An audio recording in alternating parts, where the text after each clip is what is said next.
Gold. Recently been trading gold again and absolutely loving it. The volume gold burnt up, it's a beast. It's called the beast for a reason, right? It moves insane. Caught a live 1 to 4 today. Posted in the elite mentorship in the community. Lost one trade as well. Actually, let's go over them. But I want also this video's topic, guys. I want to show that passing Propfirm challenges, why the #1 reason why you are failing. I mean, it's got such a low rate anyway, or pass rates, but then you got to approach the markets differently. You got to approach the challenge differently. But let's go over here.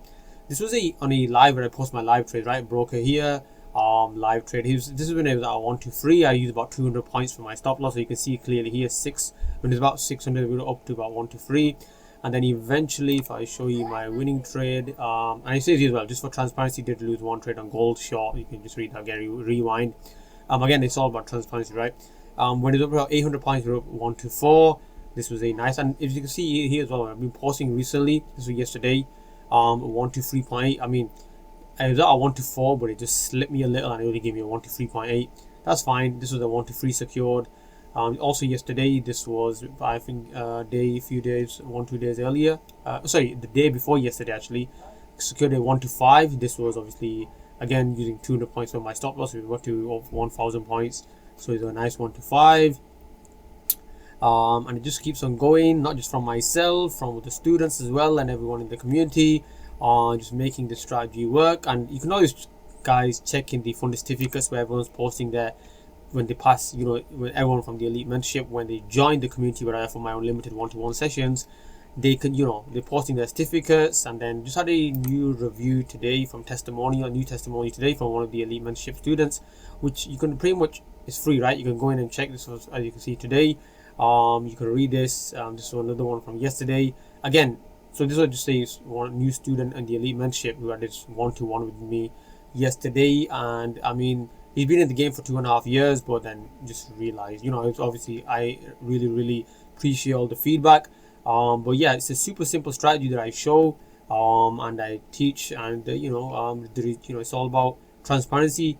I even say to everyone, they're more than welcome to ask around as well, because my mentorship, my community, I'm up to around how many people, about 1,230, growing ever so fast. But coming back to the video, okay, so now I've just shown you guys I've been trading gold. Why? It's a monster. Once it goes, right? I've been using, obviously, now this breaker, I know for transparency as well, the breaker retest that I show here is not the one I personally use. Now you probably notice I've got these zones, these key levels here. I do use the key levels, but my entry method is different. The way I refine my key level zones, whatever you want to call it, is different. So don't try and imitate this. It's not going to work, right? The way it works for myself or my students. Now, I did catch a 1 to 4 today, right? Now, you can see a clear zone here, clear breakout. Again, this is not how I, traded, what I looked for. My confluences are different. My entries are different. But I just want to go over how you could capitalize on today's move as well. It was basically, if this is on today, right? Live markets, not backtested or anything. I'm not in the past. Live market for today. So, and my stop loss would be a lot tighter. Remember, 200 points. This is showing 438 points. Why? Because my zones, my biggest edge, my biggest strength are my zones, guys, right?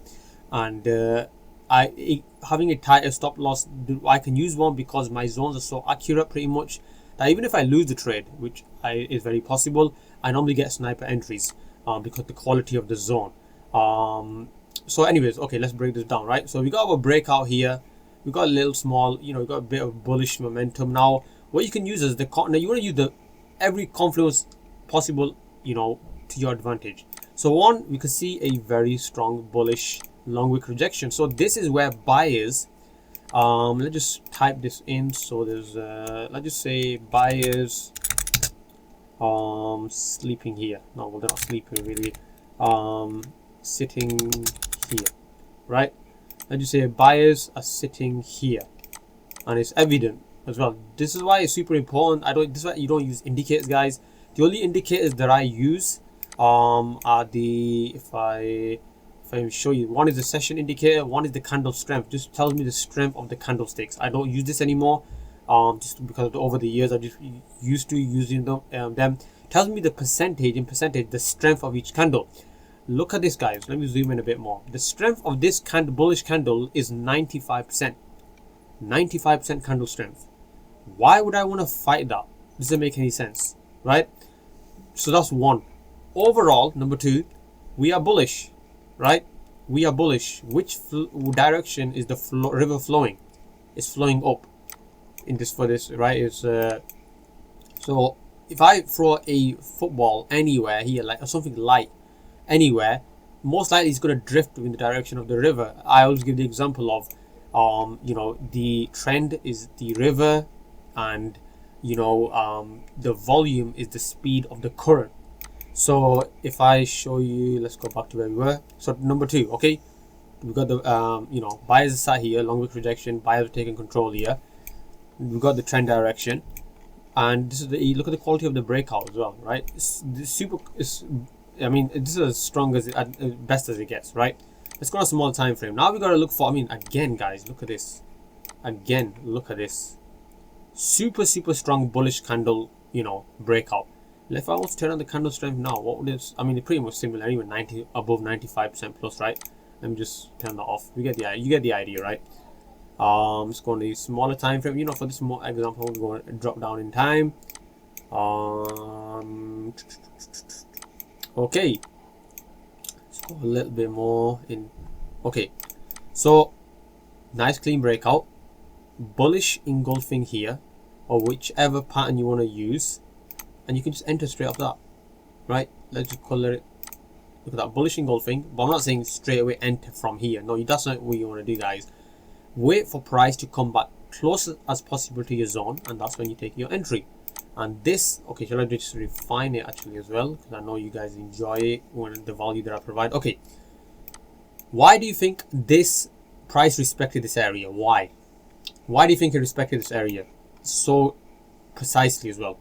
I'll tell you why. There is a zone over here, right? This is when you, and you know, dissecting it more and more, you have to become a bit of a surgeon, right? And when you dissect it in layers more and more, you're going to find out price doesn't do things for no reason. Remember that. It doesn't move in waves for no reason. Whether it uses fundamentals, it will use news as a catalyst. It might, you know, it'll support respect support resistance levels. It does things for a reason. Whether I don't trade like this with the liquidity sweeps and all that kind of stuff, but again, even those kind of traders will tell you price does things for a reason. So here, price breaks out, comes back down. Now, if I saw this, right now, I didn't take the trade as it, as you can see. Obviously, I trade the break and retest in a totally different way. It is super similar but very different at the same time. My students can tell you that. But what can I see here? How can I refine my stop losses more, and why do I get away with, you know, taking trades with only again, if I show you with only 200 points, if I just show you, let's go on a live trade, and again, guys, you can see me passing these Propfirms challenges within 1 or 2 days, 1 or 2 trades. Look at this, 600. I'm using a stop loss of 200 points.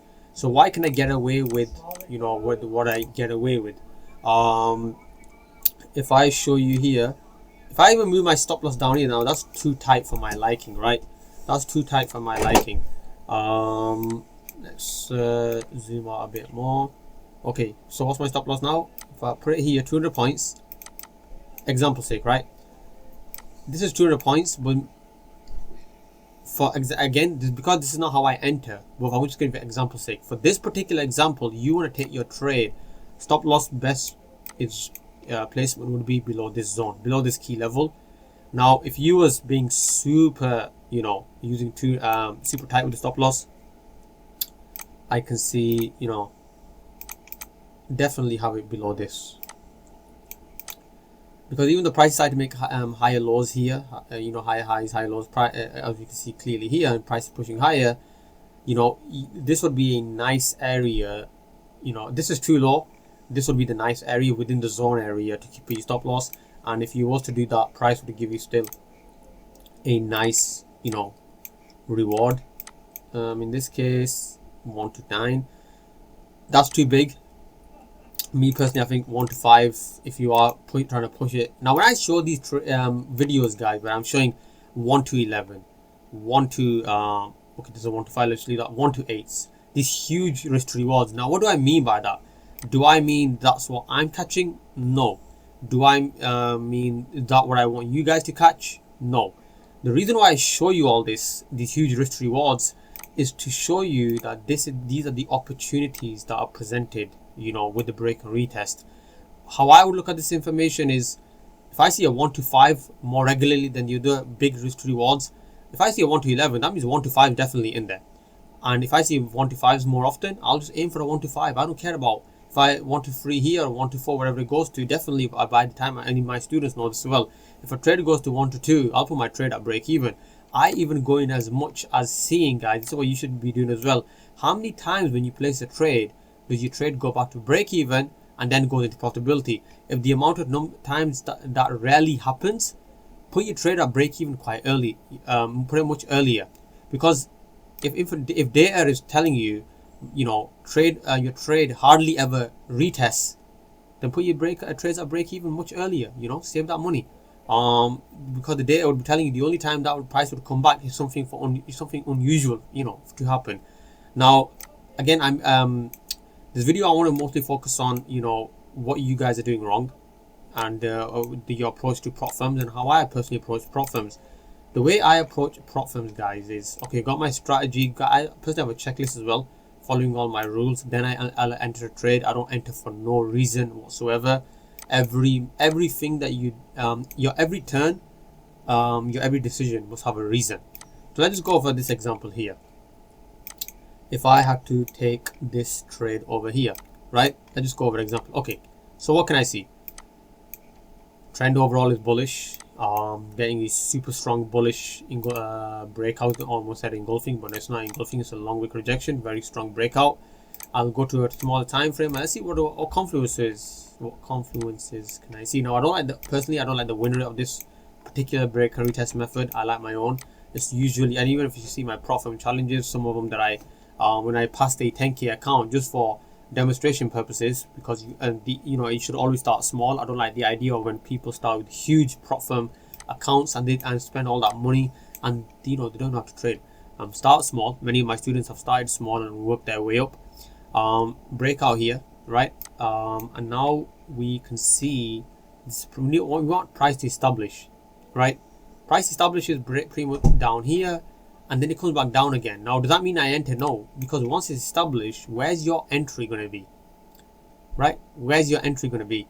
We get the breakout, we get the establishment. Me personally, I wouldn't even, you know, this is like consolidation, whatever you want to call it. I wouldn't like this double top pattern that's formed as well. Normally this is why I look at this huge volume in this bearish candle. That's why price starts coming a bit lower down. But then look at this. This is why I have the candle strength indicator, guys. No wick at the top of this bullish candle. It closes above support as well. This is support established. And again, multiple wick rejections at the bottom. Price does not want to close below this area. Why? Look at this as well. Look how perfectly it aligns. Beautiful. Resistance, support, multiple wick rejections. Now where would I enter from? Let's break this down even more. I mean, it just goes on and on and on. I'm about to show you why. You can say another, resistance is created up here. That's why price, when it breaks through, comes down. Look at this rejection. Look at this rejection. Boom, shoots up. Now look at this. It just goes on and on. Again, the way I refine my zones, this is nothing, guys, what I'm showing over here. Price breaks through, this guy's on flying. I'm sure you'll have a reason to. I mean, look at this. Everything, there are zones within zones. There are trends within trends. Everything on the markets plays a hand in. It has a hand in hand, right? Nothing happens for no reason. You could have entered from here. Refined the stop loss even more. And look at this. Look at that clean precision. That's why, again, 200 points. That's my stop loss size for gold. I'm below the yellow zone as well. I'm below the key level. Beautiful, perfect trade. Entry and what we're flying up to. They are 1 to 8 risk to reward. Me personally, that's not what I go for. As much as I would love to, but yeah, 1 to 5. Thank you very much. And the reason why I use again gold is because Look at the volume. Within 5, 10, 15 minutes, boom. From a 1-to-1, it flies within 15 minutes to a 1 to almost 1-to-6. This is what I like to see. This is why I've, might be transitioning more and more over to gold and using it just more, but again, okay, a little 5-minute or 2-minute, actually keep it nice, short and simple. What you want to do, guys, is please trust me when I say this. The way you want to approach Propfirms, guys, I don't want to make this video too long. I'm probably keeping the most important part till the end. Use, and again, look at this, guys. Have your backtested data. This is for GJ. I want to show this as well, just to show you guys how much in depth I went to. This is why you don't see, this is a 6-hour time frame, 6-hour candles, so you can see how much information I've collected. One blue line to blue line is 1 week, one red line to red line is 1 week, 1 month. And you can see, and why do I not have more information here? Because by the time I got my data from this GJ particular, 2023, I didn't need that much information anymore. I got my GJ pretty much data, and then I started utilizing it. Now this is almost around 2 years ago, probably. It goes on actually, so it's about almost 3 years ago. But yeah, you got my information, start backtesting it more and more, and then been using it ever since. Now it goes further back, because I did backtest it for, like, if I even show you again here, like more than 500 trades. I've been using other currency pairs as well, but GJ has been my bread and butter for a few years now. Again, if you even look at my data, a significant amount of time was put in. Data is super important. Why? That's what gives you the confidence to place your trades, to hold positions for longer. You gotta have this information. Why is my TP, why is my stop loss 200 points pretty much, obviously not just, but overall, why is my stop loss 200 points? Because my data tells me that's how much points I can get away with. If it hits my stop loss, trade over. I need to look for my next setup. Why is my average TP 1-to-4, 1-to-3, 1-to-5 sometimes? Why? Because data tells me that's how much the market generally moves once my setup is presented. On average, that's how much the market will move, right? This kind of information is super important. So when you do come to a prop firm, you need to come with the full confidence, and also, psychologically, these kind of emotions like, over trading and over risking, and fear to enter a trade, FOMO, and even having the fear to enter a trade. I don't know for you, FOMO is fear of missing out, and all this kind of stuff, different emotions, anger, frustration, stress. That is there. That tells me you do not have enough data. Whenever you have all these emotions, it just means, tell yourself you have no data. Go back to the drawing board. Whenever, obviously we are humans, it's human nature to have emotions, I understand, but the moment you cannot control your emotions anymore, and you do something, go on tilt mode, you do something stupid on the charts, in your trading account, with the prop firms, just tell yourself no data, not enough data, not enough sufficient data. I hope you found this video helpful. Take care, and I'm out.